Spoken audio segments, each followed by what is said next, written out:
मालेगाव शहर आणि परिसरात मोटारसायकल चोरीच्या वाढत्या घटनांना आळा घालण्यासाठी नाशिक ग्रामीण पोलिसांनी मोठी कारवाई केली आहे। स्थानिक गुन्हे शाखेच्या पथकाने चोरीच्या तब्बल 11 मोटारसायकल हस्तगत केल्या असून एका संशयित आरोपीला अटक करण्यात आली आहे। या कारवाईत सुमारे 5 लाख रुपयांचा मुद्देमाल जप्त करण्यात आला।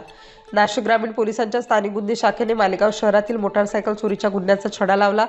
मालेगाव शहर परिसरात मोटारसायकल चोरीच्या वाढत्या घटनांच्या पार्श्वभूमीवर पोलीस अधीक्षकांनी गुन्ह्याचा तपास करून कारवाई करण्याचे आदेश दिले होते। त्यानुसार स्थानिक गुन्हे शाखेच्या पथकाने तपास सुरू केला। तपासादरम्यान मालेगाव शहरात संशयास्पदरित्या फिरणाऱ्या एका व्यक्तीची चौकशी केली असता त्याच्याकडून मोटारसायकल चोरीची माहिती समोर आली।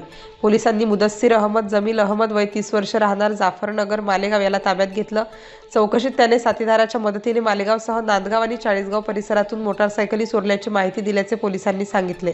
आरोपीकडून एकूण 11 चोरीच्या मोटारसायकली हस्तगत करण्यात आल्या। त्यामध्ये विविध कंपन्यांच्या दुचाकींचा समावेश असून विविध वाहनांची अंदाजे किंमत 4,90,000 रुपये असल्याचं पोलिसांनी नमूद केलं। या प्रकरणी मालेगाव तालुका नांदगाव आणि चाळीसगाव रोड पोलीस ठाण्यात मोटारसायकल चोरीचे गुन्हे दाखल असल्याचे समोर आले आहे। या कारवाईतील दुसरा संशयित साथीदार फरार असून त्याचा शोध सुरू आहे। दरम्यान चोरीची मोटारसायकल खरेदी विक्री करताना नागरिकांनी वाहनाची कागदपत्रे आणि चेसिस क्रमांकाची खात्री करावी।